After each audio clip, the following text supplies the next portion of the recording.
How to set camera timeout duration on Samsung S26 Ultra. Let's start the video. First of all, go to app library. Here click on camera app. After click on camera app, click on this four dot icon and click on settings icon.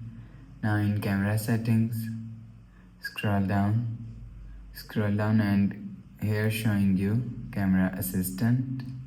Click on camera assistant and scroll down to end, and you will see here showing you camera timeout. If you want to set camera timeout, so you will see after click on camera timeout, showing you 1 minute, 2 minute, 5 minute, 10 minute. If you want to set camera timeout, so select 1 minute, 2 minute, 5 minute, 10 minute. After select time, go back to home screen.